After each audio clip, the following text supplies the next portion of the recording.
ईश्वराला तुम्ही जे मागाल ते तो देतो असं नाही, तर तुमच्यासाठी काय योग्य आहे ते तो देतो. त्या क्षणी मिळालेल्या गोष्टीची महती आपल्याला समजत नाही आणि मग आपण ईश्वरालाच नाकारण्याचा करंटेपणा करू लागतो.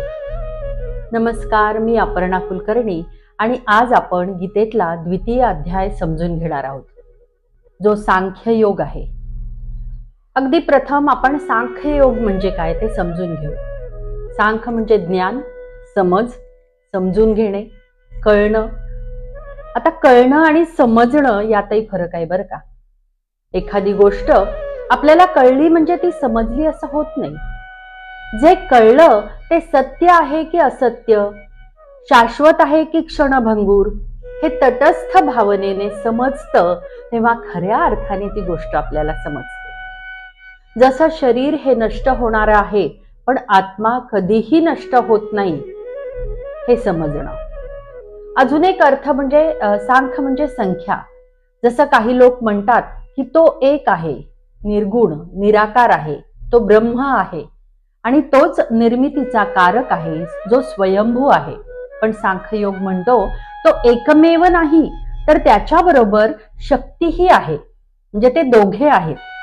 आणि ती शक्ती म्हणजे ही सृष्टी आणि या दोघांच्या संयोगाने ही सगळी निर्मिती झालेली आहे. जो ब्रह्म आहे तो म्हणजे चेतना आणि जी शक्ती आहे ती म्हणजे ही सृष्टी.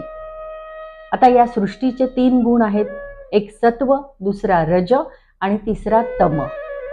सत्व म्हणजे प्रकाश, रज म्हणजे निर्मितीची अपार क्षमता आणि तम म्हणजे अंधार. अंधार म्हणण्यापेक्षा विश्राम. पण तरीही एकटी शक्ती काहीही करू शकत नाही, कारण ती अचल आहे.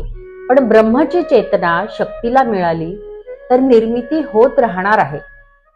थोडक्यात सत्य, नवनिर्मिती आणि शून्य या 3ही गुणांचा विचार श्रीकृष्ण अर्जुनाला या अध्यायात समजावून सांगतात आणि म्हणून हा सांख्ययोग आहे. या अध्यायात आपल्याला कर्म म्हणजे काय हेही काही प्रमाणात समजून येणार आहे. आपण असंख्य वेळा कर्म हा शब्द ऐकतो, बोलतो, पण कर्म म्हणजे काय हे आपल्याला समजलंय का? कर्म म्हणजे आपलं ऑफिस, घरकाम किंवा इतरही व्यावहारिक आयुष्यात जे आपण करतो ते म्हणजे कर्म का? तर नाही, ते झालं काम. कर्म याचा खूप व्यापक अर्थ आहे. आता अगदी सोपं करून सांगायचं म्हणून मी एक उदाहरण देते की आपण भूगोल शिकताना पृथ्वीची गोलाकार प्रतिकृती आणतो. आपण सगळ्यांनी ती पाहिलेली आहे. असा गोल असतो आणि तो फिरत असतो. त्यावर सगळ्या देशांचे नकाशे असतात. आपल्याला वाटतं सगळी पृथ्वी आपल्याला समजली, पण असं असतं का? तर नाही. माणसाने शोधलेल्या ठिकाणांचा फक्त तो नकाशा असतो. तर ही प्रतिकृती म्हणजे काम आणि प्रत्यक्ष पृथ्वी म्हणजे कर्म. एवढा मोठा फरक त्याच्यामध्ये आहे. या उदाहरणातून काम आणि कर्म मध्ये किती प्रचंड प्रमाणात फरक आहे हे आपल्या लक्षात आलं असेल. तर आता पाहूया अध्याय 2, सांख्ययोग. श्री परमात्मने नमः. श्रीमद्भगवद्गीता अथ द्वितीयोऽध्यायः. संजय उवाच. तन्तथा कृपयाविष्टम् अश्रुपूर्णाकुलेक्षणं विषीदन्तमिदं वाक्यम् उवाच मधुसूदनः.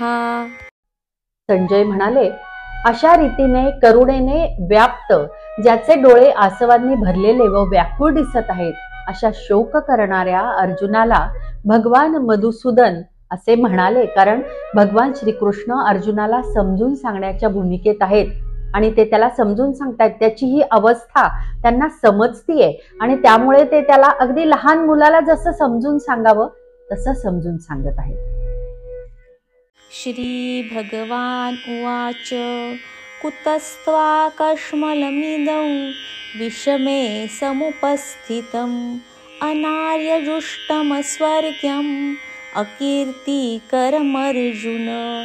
क्लैप्यमास्मगमः पार्थ नैतत्त्वयुपपद्यते. क्षुद्रं हृदय दौर्बल्यं तत्त्वोत्तिष्ठ परन्तप. श्री भगवान श्रीकृष्ण म्हणाले, हे अर्जुना, या संकटाच्या वेळी हा मोह तुला कशामुळे उत्पन्न झाला? कारण हा थोरांनी न आचरलेला, स्वर्ग मिळवून न देणारा आणि अपकीर्ती करणारा आहे. पहिल्या अध्यायात आपण पाहिलं की अर्जुन धनुष्य टाकून व्याकुळ होऊन बसलेला आहे आणि आता तो आपले म्हणणे पुढे नेतो आहे. आपण पाहिलंच की हे युद्ध न करण्यासाठी त्याने रूढी परंपरांचा, मान्यतांचाही आधार घेतलेला आहे. पण श्रीकृष्ण त्याला या रूढी परंपरा काय आहेत, काय सत्य काय असत्य हे सांगतात. रूढी काय, परंपरा काय, माणसानेच बनवल्या स्वतःच्या सोयीसाठी, कधी स्वार्थासाठी, कधी समाज नियमनासाठी. काळानुसार, काळाच्या गतीनुसार या रूढी परंपरा, मान्यता बदलत असतात. ते सांगतात जे वर्तमान आहे ते सत्य आहे. काल काय होतं, उद्या काय असणार आहे या अंदाजांमध्ये फसू नकोस. हाच तो मोह. वर्तमान परिस्थिती फक्त सत्य आहे, बाकी मोह आहे, मिथ्या आहे. प्रत्येक गोष्टीचा एक अंत असतो आणि हा अंतच एका नव्याची सुरुवात असते. अंत नाही आणि शाश्वत अशी एकच गोष्ट आहे, ती म्हणजे ही सृष्टी. आता सृष्टी म्हणजे निसर्ग का तर नाही, तोही कुणीतरी निर्माण केलेला आहे. हे कोणीतरी जे आहे ना, हे ज्यांनी निर्माण केलेलं आहे, हे कोणीतरी कोण आहे, तर हे कोणीतरी म्हणजे ती सृष्टी आहे, जिची निर्मिती कोणीही केलेली नाहीये. ती आहे, उद्याही असणार आहे आणि कालही होती. अर्जुनाला उपदेश करताना अगदी सुरुवातीलाच तत्वज्ञान न सांगता त्यांनी व्यवहार आणि धर्मशास्त्राला धरून त्याची समजूत घातली. म्हणून ते म्हणतात की अशा शंढपणा करू नकोस. पाप, पुण्य, आपल्याबद्दल काय वाटतं, ह्या सगळ्या गोष्टींचा विचार अर्जुन करत होता आणि म्हणून ते म्हणतात की असा शंढपणा करू नकोस. माणसाने श्रेष्ठ दर्जाचे, अर्थातच स्वतःची कीर्ती वाढवणारे जगावे. अर्जुन हा क्षत्रिय आणि लढणं हा त्याचा धर्म आहे. मग हातातलं शस्त्र टाकून तो अधर्माचरण करेल आणि तोच शंढपणा असेल. अगदी आजचं उदाहरण द्यायचं तर एखादा निष्णात सर्जन आहे ज्याने अगदी शेकडो यशस्वी शस्त्रक्रिया केल्या आहेत. त्याची विद्या हा त्याचा धर्म आहे आणि कर्म देखील. धर्म आणि कर्म या दोन्ही गोष्टी हातात हात घालून येतात. स्वतःच्या जवळच्या माणसाची शस्त्रक्रिया करण्याची वेळ आली तर मी माझ्या जवळच्या माणसाचे रक्त पाहू शकत नाही, त्याला मी बेशुद्धावस्थेत पाहू शकत नाही असं म्हणून त्या सर्जनने शस्त्रक्रिया करण्याचं टाळलं तर ते अधर्माचरण होईल ना. त्यामुळे त्याची अपकीर्तीच होणार आहे. स्वतःच्या जवळच्या माणसांचं जो ऑपरेशन करू शकत नाही तो इतरांचं काय करणार अशी धारणा समाजात होईल. केवळ आपल्या माणसाबद्दल मोह वाटला म्हणून सर्जनला अविवेकेने चिंतेने ग्रासलं तर या प्रसंगामुळे केवढा मोठा अविचार त्याच्या हातून घडेल. या अविचाराने दुबळेपणा येतो, जसा अर्जुनाला आलेला होता. मरावे परी कीर्तिरूपी उरावे अशी एक म्हण आहे. अर्जुनाने जर शस्त्र टाकून मृत्यूचा मार्ग स्वीकारला तर त्याचे शरीर तर मरेल, पण त्याची अधर्मामुळे अपकीर्ती मात्र कायम राहणार आहे. तुझं शरीर तर मरणार पण आत्मा हा अविनाशी आहे. तुझी ओळख अशी अधर्मी म्हणून राहावी असं तुला वाटतं का? म्हणून हे पार्था अर्थात पृथापुत्र अर्जुना, शंढपणा पत्करू नकोस, हा तुला शोभत नाही. हे परंतपा, अंतःकरणाचा तुच्छ दुबळेपणा सोडून देऊन युद्धाला उभं राहा असं श्रीकृष्ण अर्जुनाला सांगतात आणि म्हणतात. खर तर श्रीकृष्ण हा अर्जुनाचा गुरु सखा. तो आपल्याला समजून सांगतोय. त्याला मतितार्थ न समजून घेता त्यातला मतितार्थ अर्जुन अजूनही समजून घेत नाहीये आणि तो अजून एक शंका उपस्थित करतो. सर्वसाधारण माणसाचंही असंच असतं. कितीही समजून सांगितलं नाही, जोपर्यंत आपलं मन मानत नाही तोपर्यंत त्यामध्ये पण, परंतु, कुशंका, शंका अशा माणूस काढत राहतो आणि अर्जुन आता तेच करतोय. श्रीकृष्ण त्याला समजून सांगतोय पण तरीही अर्जुन शंका उपस्थित करतोच आहे. अर्जुन उवाच कथं भीष्ममहं संख्ये द्रोणेंच मधुसूदन इषुभिः प्रतियोत्स्यामि पूजार्हावरिसूदन गुरून् हत्वा हि महानुभावान् श्रेयो भुक्तुं भैक्षमपीह लोके हत्वार्थकामांस्तु गुरूनिहैव भुञ्जीय भोगान् रुधिरप्रदिग्धान् न चैतद्विद्मः कतरन्नो गरीयो यद्वा जयेम यदि वा नो जयेयुः यानेव हत्वा न जिजीविषामस्तेव स्थिताः प्रमुखे धार्तराष्ट्राः कार्पण्यदोषोपहतत्स्वभावः पृच्छामि त्वां धर्मसम्मूढचेताः यच्छ्रेयसान्निश्चितं ब्रूहि तन्मे शिष्यस्तेऽहं शाधि मां त्वां प्रपन्नं न हि प्रपश्यामि ममापनुद्यात् यच्छोकमुच्छोषणमिन्द्रियाणाम् अवाप्य भूमा वसपत्नवृद्धं राज्यं सुराणामपि चाधिपत्यम्. अर्जुन म्हणाला, हे मधुसूदना, युद्धात मी भीष्म पितामहांच्या आणि द्रोणाचार्यांच्या विरुद्ध बाणांनी कसा लढू? कारण हे अरिसूदना, ते दोघेही मला पूज्य आहेत. म्हणून या महानुभाव गुरुजनांना न मारता मी या जगात भिक्षा मागून खाणेही कल्याणकारक समजतो. कारण गुरुजनांना मारूनही या लोकात रक्ताने माखलेले अर्थ व कामरूप भोगच ना मी भोगावयाचे. युद्ध करणे व न करणे या दोहोंपैकी आम्हाला काय श्रेष्ठ आहे हे कळत नाहीये. आम्ही त्यांना जिंकू किंवा ते आम्हाला जिंकतील हेही मला माहिती नाही. आणि ज्यांना मारून आम्ही जगण्याची इच्छा नाही तेच आमचे बांधव धृतराष्ट्रपुत्र आमच्या विरुद्ध उभे आहेत. कारण पृथ्वीचे शत्रुरहित व धनधान्य समृद्ध राज्य मिळाले किंवा अगदी देवांचे स्वामित्व जरी मला मिळाले तरी माझ्या इंद्रियांना शोषून टाकणारा हा शोक जो दूर करू शकेल असा उपाय मला दिसत नाहीये. अर्जुन खूप व्याकुळ झालेला आहे. अर्जुनाला कौरवांशी लढण्याचा जास्त त्रास नाहीये, पण त्याला द्रोणाचार्य आणि पितामह भीष्म, आचार्य कृपाचार्य यांना मारण्याबाबत तो खूप व्याकुळ झालेला आहे. या सगळ्या श्रेष्ठ आणि ज्येष्ठ जीवलगांना मारून मला काय सुख मिळणार ही चिंता त्याला होतीच. द्रोणाचार्यांचा तो लाडका शिष्य होता. भीष्म, द्रोणाचार्य हे कितीही पूजनीय असले तरी ते अन्यायाच्या बाजूने उभे राहिलेले होते. आणि ते तसं का होतं याचीही अनेक कारणं आहेत.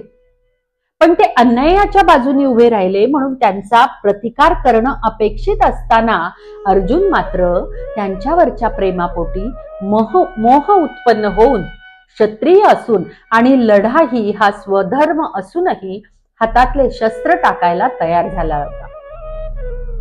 आयुष्यात कुठलेही कर्म करताना क्लिअरिटी पाहिजे. म्हणजे कोणतंही काम करताना आपण ते का करतो आहोत याविषयी आपलं स्वतःच असं एक योग्य कारण असलं पाहिजे. डोक्यात जर तर ठेवून किंवा शंका कुशंका ठेवून केलेल्या कुठल्याही कामामुळे यश प्राप्त होत नाही. कोणतेही काम करत असताना तुम्ही जर ते काम करण्यासाठी कन्व्हिन्स नसाल तर ते काम तडीस नेण्यासाठी योग्य मार्ग तुम्ही कसा काय तयार करणार? आपण हे का करतो आहोत आणि त्यामागचा उद्देश सुस्पष्ट नसेल तर माणूस तेवढ्या जिद्दीने प्रयत्नही करणार नाही, किंबहुना ते काम न करण्याकडे त्याचा जास्त कल असेल आणि मग त्यातून तो पळवाटा शोधेल. त्यासाठी पाप, पुण्य, चूक बरोबरचा तो आधार घेईल. अशा वेळी तो दुसऱ्याकडून आपण योग्य करतोय ना याची खात्री करून घेईल. आपल्या म्हणण्यासारखं झालं पाहिजे पण ते दुसऱ्या कुणीतरी सांगितलं पाहिजे. हाफ हार्टेडली एखादी गोष्ट केली आणि त्यात अपयश आलं किंवा गोष्टी विपरीत घडल्या की माणूस शोकावस्थेत जातो आणि मग अशा वेळी दुसऱ्या कुणीतरी ज्यांनी दुजोरा दिलेला असतो त्याच्यावर खापर फोडणं पण सोपं जातं. आजच्या भाषेत डिप्रेशन मध्ये जातो. इंद्रियांना शोषून टाकणारा शोक म्हणजे ज्याच्यामध्ये खाण्यापिण्यावरची वासना उडून जाईल, अपराध भावनेमुळे झोप लागणार नाही, चिडचिडेपणा वाढेल, निष्क्रियता वाढेल. हे सगळं काय आहे? डिप्रेशनची तर लक्षणं आहेत. आणि म्हणूनच मी नेहमी म्हणते की गीतेमध्ये मानसशास्त्राचा अतिशय खोल असा अभ्यास झालेला आहे आणि प्रत्येक श्लोकांमधून तो आपल्यापर्यंत पोहोचणार आहे. अर्जुन अशाच द्विधा मनस्थितीत आहे आणि आपण योग्य करतो आहोत ना याची ग्वाही तो श्रीकृष्णाला मागतोय. मी जसं म्हटलं तसं कुठलाही निर्णय घेताना किंवा स्वधर्म पार पाडताना द्विधा मनस्थिती कधीच नसावी. आता आजचं उदाहरण द्यायचं झालं तर एखादा तरुण किंवा तरुणी लग्नाला तयार नसतात. हल्ली असं खूप घरांमधून असतं की मला लग्नच नाही करायचं, माझी अजून तयारी नाहीये, असं मुलगा किंवा मुलगी म्हणत असतो. पण मग घरच्या लोकांचा आग्रह चाललेला असतो की तुझं वय वाढतंय, तू कधी सेटल होणार, तू लग्न कर, तू लग्न का नाही करत आहेस. मग घरच्या आग्रहाला बळी पडून तो किंवा ती लग्न करते. पण मनात जर सतत मी केलं ते योग्य की अयोग्य असं द्वंद्व असेल तर त्या नात्याला ते योग्य न्याय देऊ शकणार नाहीत. परिणामी ते लग्न तुटेल तरी किंवा त्या लग्नात समाधान, प्रेम नसेल. एक तडजोड म्हणून आयुष्यभर राहण्यापेक्षा मग वेगळं होणं बरं, हे हल्ली आपल्याला सर्रास पाहायला मिळतं. मग आपल्या अयशस्वी लग्नाचा खापर तो किंवा ती घरच्यांवर फोडेल आणि म्हणेल की मी तर म्हटलं होतं माझी तयारी नव्हती, तुम्हीच सांगितलं म्हणून मी लग्न केलं. तर जर कर्म करताना क्लिअरिटी नसेल विचारांमध्ये तर त्याचा रिझल्ट हा विपरीतच येणार आहे. पण कितीही द्विधा मनस्थिती झाली असली तरी अर्जुनाची सत्सद विवेक बुद्धी मात्र जागी होती. भगवान श्रीकृष्ण त्याला त्याचा स्वधर्म काय आहे हे समजावून सांगत असतानाही त्याचे आत्मपरीक्षण चालूच होते. आणि म्हणूनच धर्म अधर्म याविषयी निर्णय करण्याची क्षमता आपण गमावून बसलो आहोत हे त्याच्या लक्षात आल्यावर तो पूर्णपणे श्रीकृष्णाला शरण गेला. माणसाला जेव्हा अतीव दुःख होतं किंवा तो एखाद्या विवंचनेमध्ये अति काळजी लागून राहते किंवा तो अत्यंत प्रश्नांच्या भेंडोळ्यामध्ये तो जेव्हा स्वतःला बघतो तेव्हा तो भ्रमिष्ट होतो. आधी घडलेल्या घटनांनी तो व्याकुळ असतोच, त्याचे दुःख तर त्याला असतेच, पण पुढे काय होणार याचे अंदाज बांधून तो अधिक शोकमग्न होत असतो. याचं उदाहरण देण्यासाठी मी एक अनुभव सांगते. एका सुखी जोडप्याला आपल्याला मूल होणार याची जाणीव झाली. हे दोघे अत्यंत आनंदात होते. पण नियती कोणाला कळते? प्रारब्ध. जे घडणार आहे ते घडणारच आहे. बाळंतपणात मुलगा 15 दिवसाचा असताना आईचा मृत्यू झाला. त्या दुःखाने तिचा नवरा अर्थातच शोकमग्न झाला. पण या मुलाचे पुढे कसे होणार, आईविना हा मुलगा कसा वाढणार या दुःखाने तो अधिकच उद्विग्न झाला आणि नोकरी सोडून त्या मुलाला सांभाळण्याचा निर्णय त्याने घेतला. म्हणजे आधी झालेलं दुःख आणि पुढे काय दुःख होईल, हे दुःख पदरात पडणार आहे याचा अंदाज घेऊन तो जास्तच उद्विग्न झाला. आणि अशा मनस्थितीतच माणूस चुकीचा किंवा आततायी निर्णय घेतो. अशा परिस्थितीत माणसाने थोडी फ्लेक्झिबिलिटी ठेवली पाहिजे. मला तर समजत नाहीये काय योग्य काय अयोग्य हे लक्षात येत नाही. अशा वेळी एखादा शहाणा माणूस आपल्याला काय सांगतो हे ऐकून घेतलं पाहिजे. अर्जुन बुद्धिमान होता पण हेके करून नव्हता. मी म्हणेन तेच खरं किंवा मलाच सगळं कळतं अशी अहंकारी ताठर भूमिका त्याने घेतली नाही. अहंकार आणि हेकेखोरपणा या दोन्ही गोष्टी सुद्धा अगदी एकमेकांशी निगडीतच आहेत. ज्याचा अहंकार जास्त तो माणूस खूप जास्त हेकेखोर असतो.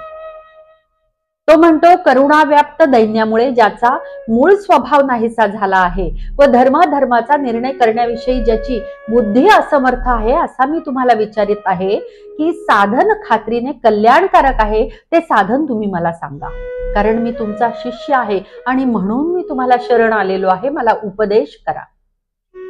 पण हेकेखोर माणसं ही खरंच बुद्धिमान असतात का की ते फक्त स्वतःला बुद्धिमान समजत असतात? पण अर्जुनाचं तसं नव्हतं. अर्जुन बुद्धिमान होता पण तो हेकेखोर नव्हता आणि म्हणून तो कृष्णाला शरण गेलेला होता. पण आजकाल काय झालंय की माणसं माणसांपासून दूर चालली आहेत. फक्त शारीरिक नाही तर मानसिक दृष्ट्या सुद्धा. आपल्या अशा मनस्थितीमध्ये आपल्याला समजून सांगणारं एखादा माणूस हवं, एखादा कृष्ण हवा आपल्यासाठीचा. पण अहंकाराचं तण एवढं वाढवून ठेवलेलं असतं की आपले प्रश्न दुःख हे अगदी जवळच्या माणसाला आपण सांगत नाहीत. नको सांगायला. हल्ली हे माझी स्पेस हे खूप वाढलेलं आहे की आपलं मनातलं दुःख कोणालाही सांगायचं नाही आणि त्याचा परिणाम ते न सांगितल्यामुळे फक्त ताणच वाढतो असं नाही, तर त्याचा परिणाम शरीरावरही होतो. म्हणजे मन आणि शरीर हे दोन्ही आपल्या कर्मामुळे आपण दुखवून घेतो. फक्त या अहंकारी भूमिकेमुळे, कोणाशी न बोलल्यामुळे अगदी छोटे छोटे प्रश्न सुद्धा विक्राळ रूप घेत आहेत. अगदी छोट्या छोट्या गोष्टी सुद्धा मोठ्या वाटत आहेत. मानसिक आजारांमध्ये वाढ होते आहे. पण मी सांगितलं तसं अर्जुन बुद्धिमान असला तरी हेकेखोर नव्हता. त्याने आपल्या बुद्धीची, मनाची कवाडं उघडी ठेवली होती आणि म्हणून तो श्रीकृष्णाला शरण गेला होता. हा अनन्य भाव असला पाहिजे. कुठेतरी माझ्यापेक्षा दुसरा कुणीतरी श्रेष्ठ आहे असं वाटलं पाहिजे, आणि तसं वाटलं तर त्याला तुम्ही जवळ केलं पाहिजे. हा जो स्वभाव असतो, आता स्वभाव याविषयी विस्तृत विवेचन पुढे येणारच आहे.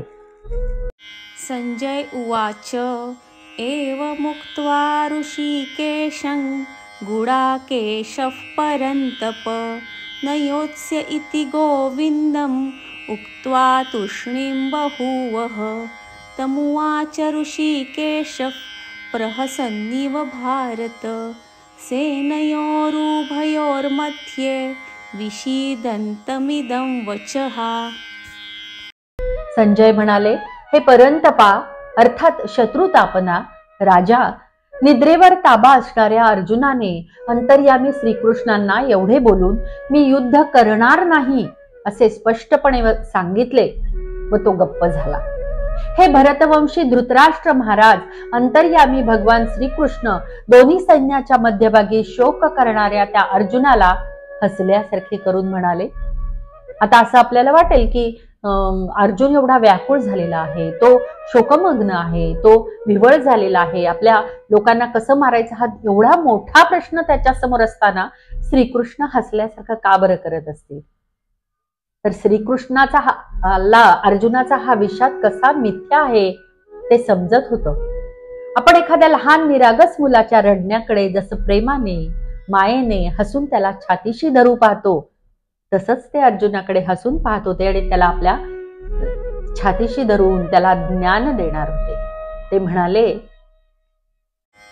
श्री भगवान उवाच अशोचानन्वशोचस्त्वं प्रज्ञावादांश्च भाषसे गतासु न गतांसुंश्च नानुशोचन्ति पंडिताः न त्वेवाहै जातु नासन् न त्वन्नेमे जनाधिपाः न चैव न भविष्यामस् सर्वे वयमतः परं देहिनोऽस्मिन् यथा देहे कौमारं यौवनैजरा तथा देहान्तरप्राप्तिर्धीरस्तत्र न मुह्यति मात्रा स्पर्शास्तु कौन्तेय शीतोष्णसुखदुःखदाः आगमापायिनो नित्यास्तांस्तितिक्षस्व भारत यं हि न व्यथयन्त्येते पुरुषं पुरुषर्षभ समदुःखसुखं धीरं सोमृतत्वाय कल्पते नासतो विद्यते भावो नाभावो विद्यते सतः उभयोरपि दृष्टोऽन्तस्त्वनयोस्तत्त्वदर्शिभिः. भगवान श्रीकृष्ण म्हणाले, हे अर्जुना, तू ज्यांचा शोक करू नये अशा माणसांसाठी शोक करतोस आणि विद्वानांसारखा युक्तिवाद करतोस, परंतु ज्यांचे प्राण गेले आहेत त्यांच्यासाठी आणि ज्यांचे प्राण गेले नाहीत त्यांच्यासाठी विद्वान माणसे शोक करीत नाहीत. इथे श्रीकृष्ण अर्जुनाला मी म्हणजे हे प्राप्त झालेले शरीर नव्हे हे सांगतात. देह आज आहे, उद्या नसणार हे माहिती असूनही आपण जगण्यावर, शरीरावर प्रेम करत राहतो. शरीर बालपण, तारुण्य, वार्धक्य आणि मृत्यू ह्या फेऱ्यात अडकलेला असतो, पण आत्मा मात्र अविनाशी असतो. हे ज्याला समजतं तो विवेकी, विद्वान. अशी माणसं अर्जुनासारखा शोक करत नाहीत, तर धर्माचरण करतात. कारण आत्म्याची अमरता आणि अखंडता आणि देहाची क्षुद्रता याचे त्यांना यथार्थ भान असते. थोडक्यात काय, तर शरीर स्तोम कमी करून आत्म्याला आपण समजून घेतलं पाहिजे. आता आत्म्याला समजून घ्यायचं, त्याच्यासाठी आधी शरीर काय आहे हे समजणं आवश्यक आहे. अगदी संख्येच्या दृष्टीने अजून एक मान्यता आहे की एकूण 25 तत्व आहेत. 5 सूक्ष्म तत्व, ध्वनी, स्पर्श, गंध, स्वाद, रंग, पंचमहाभूत पृथ्वी, आकाश, जल, अग्नी, हवा, कर्मेंद्रिय हात, पाय, तोंड, बुधद्वार, जिव्हा, ज्ञानेंद्रिय नाक, जीभ, डोळे, कान, त्वचा, 4 अंतःकरण, मन, बुद्धी, चित्त आणि अहंकार या 24 तत्वांचं मिळून एक शरीर बनतं. शरीराची तर व्याख्या झाली, शरीर कशापासून बनलं, कुठून आलं हे सगळं समजतं, पण आत्मा या सगळ्या व्याख्येत बसणारा नाही. आयुष्य संपलं तरी आपल्याला हे समजत नाही. या सांख्य योगाच्या माध्यमातून श्रीकृष्ण अर्जुनाला आत्म्याविषयी साक्षात्कार घडवतात. आत्मा एक चेतना आहे जी आहेच, ती आधीही होती, आजही आहे आणि उद्याही राहणार आहे. तिची निर्मिती नाही, त्यामुळे तिला अंतही नाही, पण शरीराची निर्मिती आहे म्हणजे शरीराला अंत आहे. पण या शरीरात जी चेतना आहे ती मात्र राहणारच आहे. शरीर काय आहे ते आपण पाहिलंच. इंद्रियांना हा जो अनुकूल विषय असतो ते म्हणजे सुख. शरीर म्हणजे इंद्रिय आली आणि शरीरांना जो विषय अनुकूल वाटतो ते म्हणजे सुख, आणि इंद्रियांना जो विषय प्रतिकूल वाटेल ते म्हणजे दुःख असं आपल्याला वाटत असतं. आपण त्याची अशी व्याख्या केलेली असते. पण इंद्रियांशी अनुकूल किंवा प्रतिकूल संयोग यांची उत्पत्ती असते, तसंच त्यांचा नाशही तर असतोच. शरीर आहे म्हणून इंद्रिय आहेत आणि इंद्रिय आहेत म्हणून सुख दुःखही आहे, जे निरंतर नाही हे आपण समजून घेतलं पाहिजे. जे निरंतरच नाहीये त्याचं दुःख काय वाटून घ्यायचं. आत्मा हा निरंतर आहे, तटस्थ आहे. त्याची उत्पत्ती झाली नाही, तो आहेच आहे आणि तो राहणारही आहे. तो अविनाशी आहे. सुख काय दुःख काय या भावभावना इंद्रियाशी निगडित आहेत.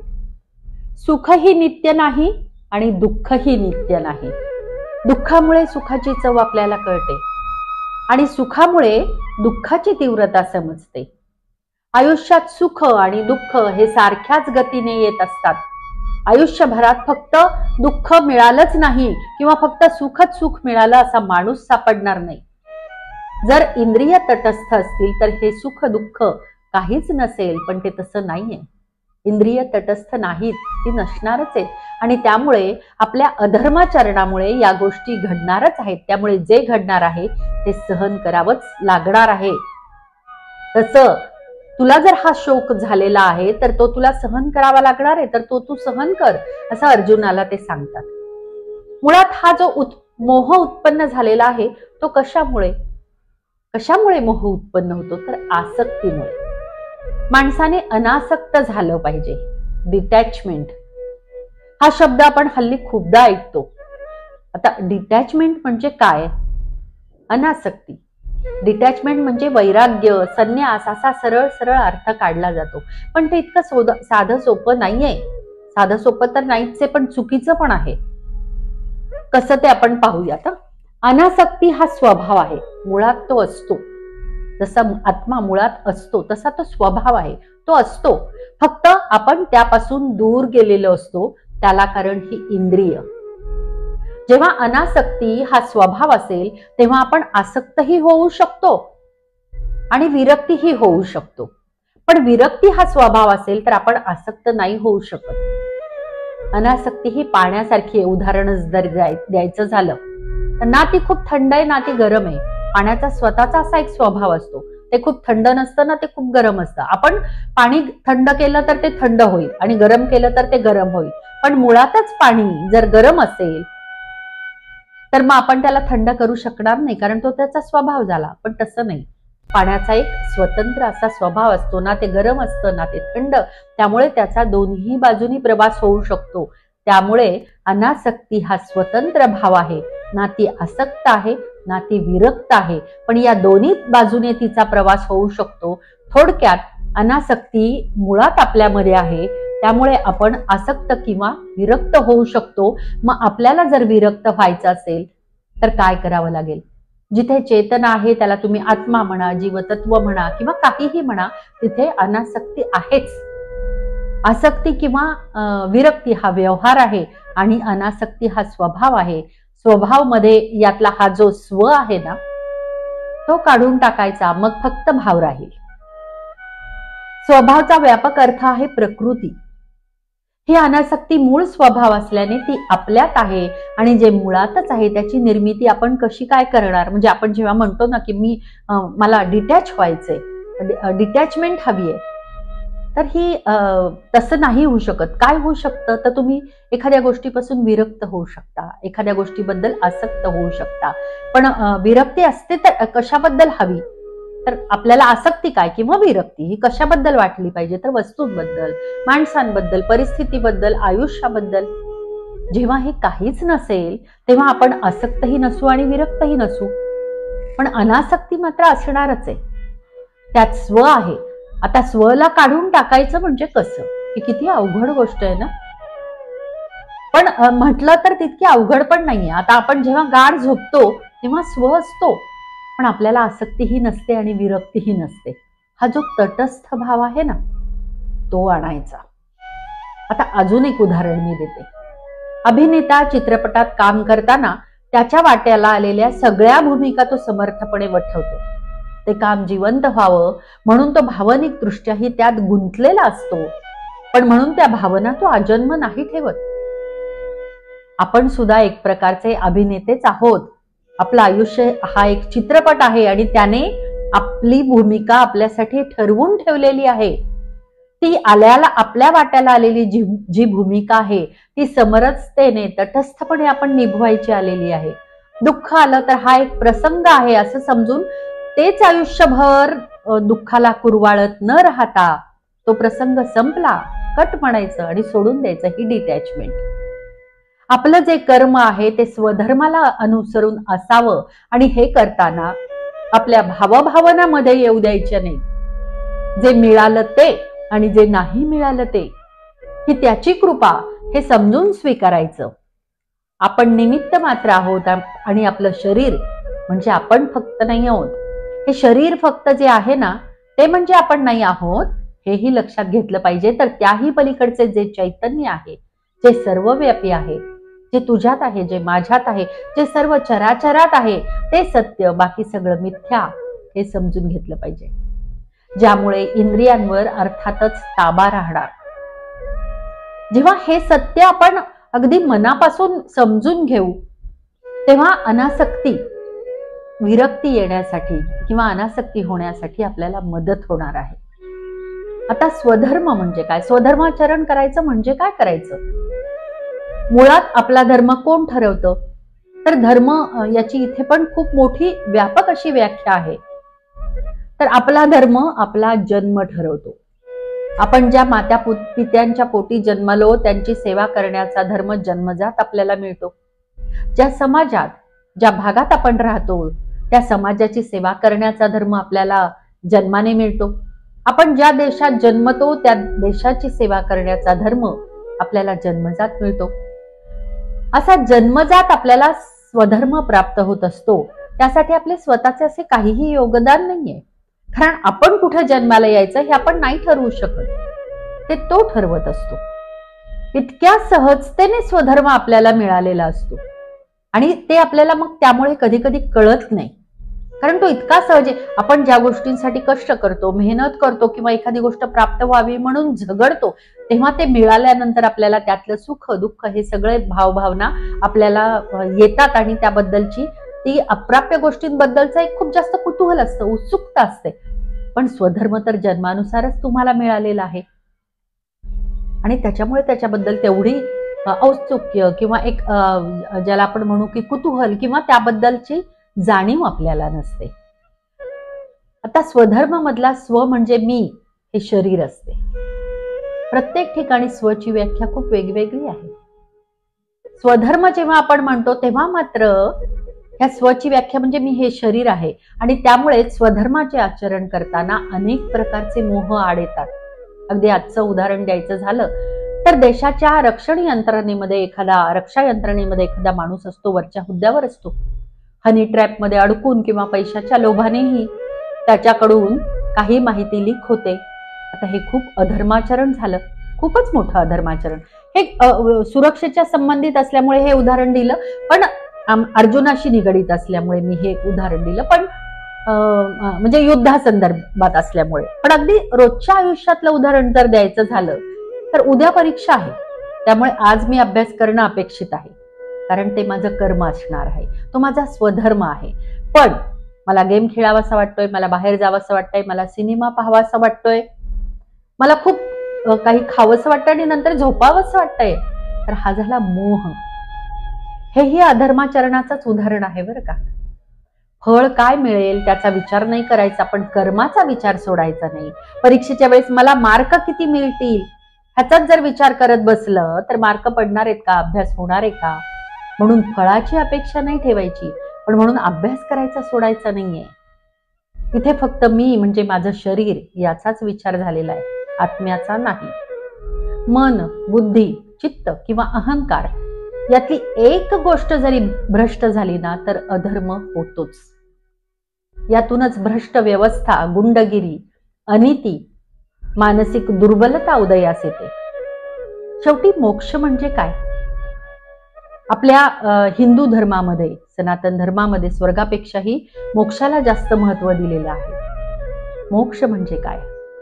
तर या देहाची नश्वरता लक्षात घेऊन, आत्म्याला समजून घेऊन स्वधर्माचरण करत राहणे, हे ज्याला जमते तो महापुरुष किंवा ज्ञानी म्हणता येईल, आणि अशा ज्ञानी पुरुषाला मोक्ष प्राप्त होतो.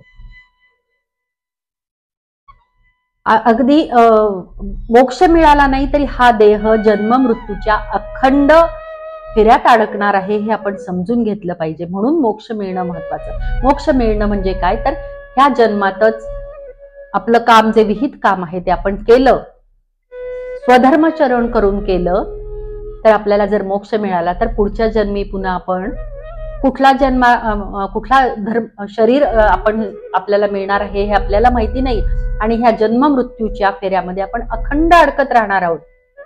त्यामुळे आणि या जन्मात जे पाप पुण्य असणार आहे तेही कॅरी फॉरवर्ड होणार आहे. त्यामुळे पुढे श्रीकृष्ण म्हणतात, अविनाशी तु तत्विद्धि येन सर्वमिदं ततं विनाशमव्ययस्यास्य न कश्चित् कर्तुमर्हति अन्तवन्त इमे देहा नित्यस्योक्ता शरीरिणः अनाशिनो प्रमेयस्य तस्माद्युध्यस्व भारत य एनं वेत्ति हन्तारं यश्चैनं मन्यते हतम् उभौ तौ न विजानीतो नायं हन्ति न हन्यते. असत वस्तूला अस्तित्व नाही आणि सत वस्तूंचा अभाव नसतो, अशा रीतीने या दोहोंचेही सत्य स्वरूप तत्वज्ञानी पुरुषांनी पाहिले आहे. ज्याने हे सर्व जग दिसणाऱ्या सर्व वस्तू व्यापल्या आहेत त्याचा नाश नाही, हे तू लक्षात ठेव, असं श्रीकृष्ण सांगतायत अर्जुनाला. त्या अविनाशीचा नाश कोणीही करू शकत नाही. या नाशरहित, मोजता न येणाऱ्या नित्य स्वरूप जीवात्म्यांची ही शरीरे नाशवंत आहेत असे म्हटले गेले आहे. म्हणून हे भरतवंशी अर्जुना, तू युद्ध कर. जो या आत्म्याला मारणारा समजतो, तसेच जो हा आत्मा मेला असे मानतो, ते दोघेही अज्ञानीच आहेत. कारण हा आत्मा वास्तविक पाहता कोणाला मारित नाही आणि कोणाकडून मारलाही जात नाही. चेतना किंवा अचेतन किंवा आत्मा, जीवात्मा या दोन पदार्थांनी ही संपूर्ण सृष्टी भरलेली आहे आणि भरलेली सुद्धा आहे. ही जी दृश्य सृष्टी आहे ना, तेवढीच सृष्टी आहे असं मानणं म्हणजे वेडेपणा आहे बरं का. जोवर एखाद्या गोष्टीचा शोध लागत नाही तोवर ती गोष्ट आपल्या दृष्टीने नसते. पण म्हणून ती नसते असं नाही ना, ती असते, फक्त ती आपल्याला माहिती नसते. जसं जोपर्यंत अमेरिकेचा शोध कोलंबसने लावला नव्हता तोपर्यंत ती इतरांसाठी नव्हती, पण म्हणून तिचे अस्तित्व नव्हते असे नाही ना, ती होती. त्यामुळे जी दृश्य नाही तरीही ती आहे, अशा सत्याला गवसणी घालण्याची क्षमता मानवी बुद्धीची नाही. याला अपवाद आपले ऋषीमुनी, संत, आचार्य, महात्मे. भारतीय तत्वज्ञानाची खूप मोठी परंपरा आहे. आपल्या वेदांमध्ये गणितही आहे आणि शास्त्र सायन्सही आहे. या ऋषीमुनींनी या दृश्य स्वरूपाच्या मागे जी चेतना आहे, जे तत्व आहे, त्याचा अभ्यास केला. हे वेद आणि उपनिषदांमुळे आपल्या लक्षात येतं. हजारो वर्षांपूर्वींच्या वेदांमध्ये याचं वर्णन येतं. हे वेद कुणी लिहिले, याचा रचयिता कोण? वेद व्यासांनी हे वेद लिहिले किंवा ते कंपाईल केले असं म्हणतात. त्यांनीच 18 पुराणं ही लिहिली, त्यातच महाभारत आणि अर्थातच गीता हे तत्वज्ञान. आता तत्वज्ञानाची परंपरा अगदी थोडक्यात पाहायची तर सर्वप्रथम वेद जे 4 आहेत, ऋग्वेद, यजुर्वेद, अथर्ववेद आणि सामवेद, यातूनच उपनिषद आली. या सगळ्यात आज आपण जाणार नाही होता, कारण हा आजचा विषय नाहीये. फक्त एक तो विषयाला धरून ही गोष्ट आल्यामुळे मी हे सांगितलं की आपलं हजारो वर्षांपूर्वींचं जे ज्ञान आहे त्याच्यामध्ये आत्म्याविषयी सुद्धा खूप जास्त विवेचन आहे. तर मुद्दा हा आहे की त्या चेतनेबद्दलचा अभ्यास हा खूप जुना, म्हणजे हजारो वर्ष जुना आहे. अगदी पाश्चिमात्य देशांमध्ये प्रमाण मानल्या गेलेल्या ईसा पूर्व काळाच्या साधारण 150-200 वर्ष आधीचा. पण आपण हे आपले वेद, उपनिषद, पुराण समजून न घेता दुसऱ्यांनी सांगितलेल्या गोष्टी प्रमाण मानतो, कारण आपला अभ्यास कमी आहे. असो, तर इतक्या हजारो वर्षांचा अभ्यास असूनही आजही आपण ठामपणे त्याबद्दल काहीही सांगू शकत नाही आत्म्याबद्दल. पण अशी शक्ती आहे याबद्दल मात्र एक वाक्यता आहे. ही शक्ती निर्गुण आहे, निराकार आहे. हे परमतत्व असंही नाही आणि ते तसंही नाही. ते कुठल्याही वर्णनात, व्याख्येत बसणार नाही. त्याला रंग, रूप, आकार नाही. जे सतरूप आहे ते त्रिकालाबाधित आहे. ते म्हणजे आत्मा हा आद्य आहे. तो कोणापासूनही निर्माण झालेला नाही आणि त्यामुळे तो अजरामर आहे, चिरंतन आहे. तो काळाच्या बंधनात सुद्धा अडकणार नाही, अडकणारा नाहीच आहे, कारण काळाची कल्पना, गणना सुद्धा मानवी बुद्धीने केलेली आहे. तो काळाच्याही पलीकडचा आहे. दृश्य जग म्हणजे असत्य आहे, कारण दृश्य जगाला उत्पत्ती, स्थिती अर्थात परिणामी कल्पांत आहे. समोर सगळे स्वजन पाहून अर्जुनाला भ्रम झाला. भ्रम हा की मी या सगळ्यांना मारणार आहे. खरं तर जन्म आणि मृत्यू हे माणसाच्या हातात नाही. प्रत्येकाचा विहित काळ हा ठरलेला आहे, त्याप्रमाणे तो जगणार किंवा मरणार आहे. त्यांच्या मृत्यूला आपण जबाबदार आहोत असं वाटणं हा भ्रमच तर आहे. कारण फक्त शरीर मरतं, आत्मा हा अविनाशी आहे. आता इथे कुणी उठावं, कुणालाही मारावं का, तर ते माझ्या हातात नाहीच आहे, मग मी मारलं तर काय झालं, ते त्यांनीच ठरवलेलं होतं असं म्हणणारे महामूर्ख असतील. हे ऐकल्यानंतर किंवा अशा पद्धतीचं विवेचन ऐकल्यानंतर असं वाटू शकतं, पण हे महामूर्खपणाचं लक्षण झालं. कारण स्वधर्माचरण हा त्याच्यातला फार मोठा आणि महत्वाचा मुद्दा आहे. आता ही गोष्ट, कारण कसं असतं, फक्त शरीर मरतं, आत्मा हा अविनाशी आहे हे मी वारंवार सांगते आहे. आणि ही गोष्ट समजून सांगण्यासाठी ज्ञानेश्वर माऊलींनी खूप सुंदर उदाहरण दिलेलं आहे. ते म्हणतात, पाण्याच्या घड्यात सूर्याचे जर प्रतिबिंब असेल आणि तो घडा आपण उपडा केला तर ते प्रतिबिंब नष्ट होईल, पण म्हणून सूर्य नष्ट होणार नाही. तो आहे तिथेच असणार आहे. त्याप्रमाणे शरीर नष्ट झालं तरी आत्मा मात्र असणारच आहे. त्यामुळे तू उगाच शोक करू नकोस. तू तुझा धर्म पाळ. तू क्षत्रिय आहेस आणि अन्यायाविरुद्ध लढणं हा तुझा धर्म आणि तुझं कर्म देखील आहे.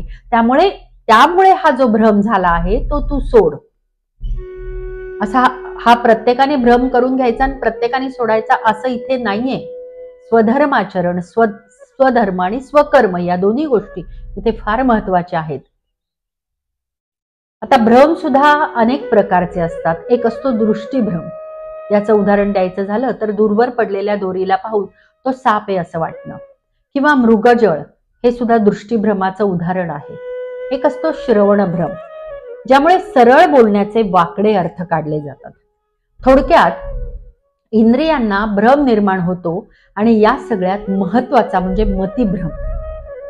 एखादी गोष्ट नाही तरी आपल्याला ती आहे असं वाटत राहणं म्हणजे मतिभ्रम.